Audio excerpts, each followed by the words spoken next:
wabarakatuh adik-adik. Waalaikumsalam warahmatullahi wabarakatuh. Bagaimana kabarnya semua? Alhamdulillah baik. Teman-temannya hadir semua kan? Tidak, Loh kenapa? tidak acara. Gitu ya. Baiklah adik-adik, sebelum kita mulai belajar, mari salah satu temannya untuk memimpin berdoa. Baiklah, untuk lebih barokahnya pembelajaran kita, mari kita sama-sama berdoa. Berdoa mulai. Ustaz. Baiklah adik-adik, sebelum kita menjelaskan tentang materi, pada pertemuan kali ini kita akan membahas tentang keanekaragaman hayati. Nah, sebelum kita menjelaskan, siapa yang tahu apa pengertian dari keanekaragaman hayati? Silakan. Saya Kak. Keanekaragaman hayati adalah organisme yang menunjukkan keseluruhan atau totalitas variasi. Nah, di sini keanekaragaman hayati itu merupakan konsep secara keseluruhan yang membahas tentang tingkat keanekaragaman hayati, biodiversitas Indonesia dan dunia, manfaat keanekaragaman hayati itu apa, dan kegiatan manusia yang mempengaruhi biodiversitas. Keanekaragaman hayati itu sendiri merupakan suatu kekayaan atau bentuk kehidupan di dunia, baik itu tumbuhan, hewan, mikroorganisme, genetika yang dikandunginya, serta proses ekologi yang dibangun menjadi lingkungan hidupnya. Keanekaragaman hayati itu sendiri merupakan keanekaragaman hayati yang bermacam variasi makhluk hidup yang menyebabkan adanya perbedaan variasi antara satu spesies lain dengan spesies lainnya. Contohnya seperti sapi. Nah, sapi kan merupakan suatu spesies, sedangkan kambing juga merupakan spesies, namun memiliki perbedaan atau variasi. Contohnya yang meliputi bentuk, ukuran, warna, dan sifat-sifat lain yang dimiliki makhluk hidup. Selanjutnya tingkat keanekaragaman hayati. Nah, di sini adik-adik tingkat keanekaragaman hayati itu ada 3. Ayo siapa yang bisa sebutkan? Silakan.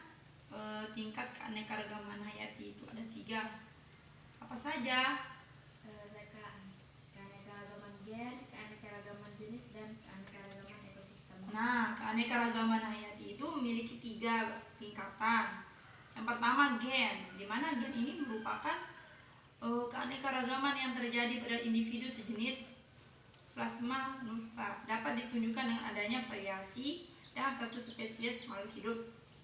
Sedangkan ekosistem ini merupakan suatu keanekaragaman, suatu interaksi antara komunitas dan lingkungannya.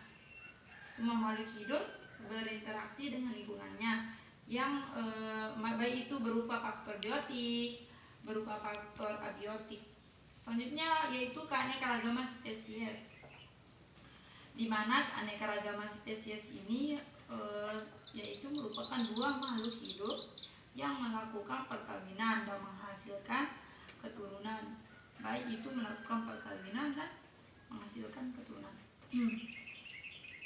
Selanjutnya yaitu Indonesia memiliki keanekaragaman yang tinggi. Kenapa dikatakan Indonesia itu memiliki keanekaragaman yang tinggi? Karena dalam hutan hujan tropik terdapat berbagai jenis tumbuhan flora dan hewan fauna, tersimpan sifat-sifat unggul yang mungkin dapat dimanfaatkan di masa akan datang. Selanjutnya yaitu manfaat keanekaragaman hayati. Di sini adik-adik, keanekaragaman hayati itu memiliki banyak manfaat yang dapat kita pergunakan. Yang pertama, yang paling tidak asing kita dengar itu manfaat sebagai pangan. Kenapa dikatakan manfaat sebagai pangan? Karena keanekaragaman hayati itu dapat dijadikan sebagai pangan, contohnya seperti padi, sayur-sayuran yang ada di sekitar kita. Sedangkan sebagai sumber pendapatan. Kenapa dikatakan sebagai sumber pendapatan? Karena keanekaragaman hayati itu bisa kita kelola, contohnya seperti wisata. Misal wisata Batu Hidung, kita kelola menjadi suatu sumber pendapatan. Di sana ada keanekaragaman. contohnya keindahan itu dapat kita pergunakan dengan sebaik-baiknya. Nah, keanekaragaman hayati itu juga dimanfaatkan sebagai ekologi yang di sini manfaatnya juga sebagai keilmuan dan biologis. Dan keanekaragaman hayati itu memiliki keuntungan adik-adik dan memiliki kerugian. Di antaranya yaitu sebagai menguntungkan. Kenapa keanekaragaman hayati itu dikatakan sebagai menguntungkan? Karena keanekaragaman hayati itu bisa kita buat sebagai taman kota. Contohnya seperti di PNS kan, di sana banyak varian keanekaragaman hayati yang dapat dimanfaatkan oleh manusia dan manfaat dan menguntungkan itu sebagai penurunan suhu lingkungan, memberikan keindahan dan meningkatkan keragaman hayati.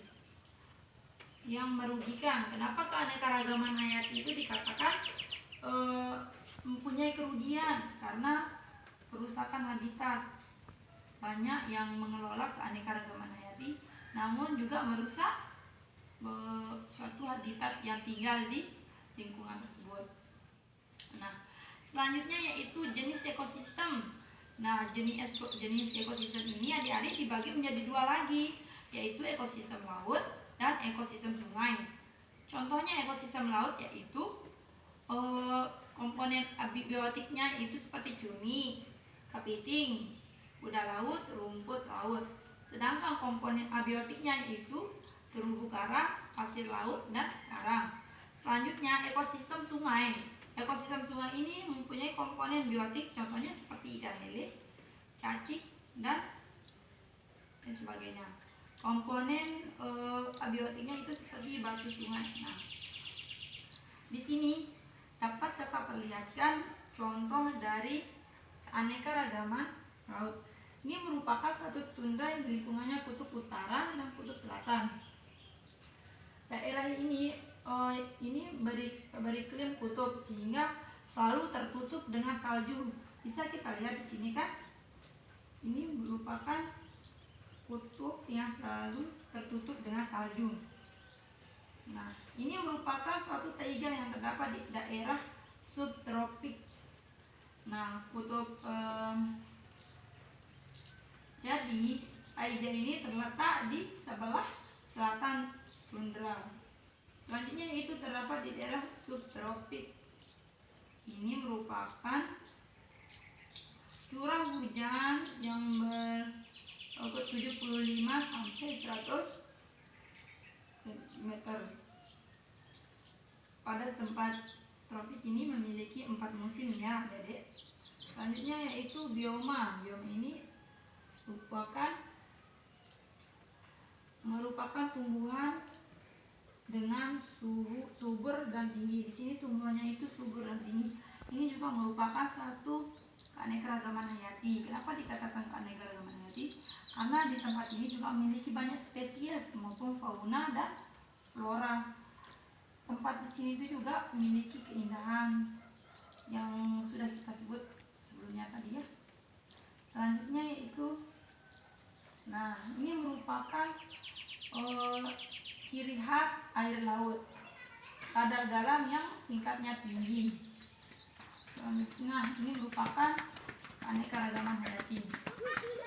Dari penjelasan kakak tadi, siapa yang bisa menyimpulkan dari tingkatan keanekaragaman hayati?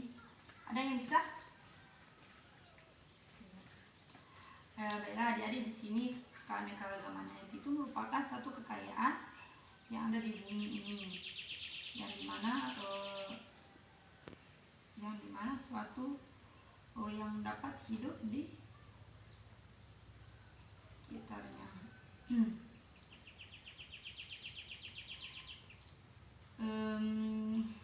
Jadi adik-adik di sini bisa kita manfaatkan keanekaragaman hayati itu sebagai suatu sumber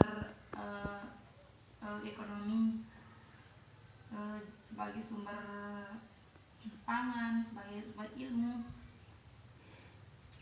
Baiklah adik-adik, dari penjelasan kakak, nah tugasnya nanti adik-adik meresume dari materi yang kakak jelaskan tadi ya, tentang keanekaragaman hayati.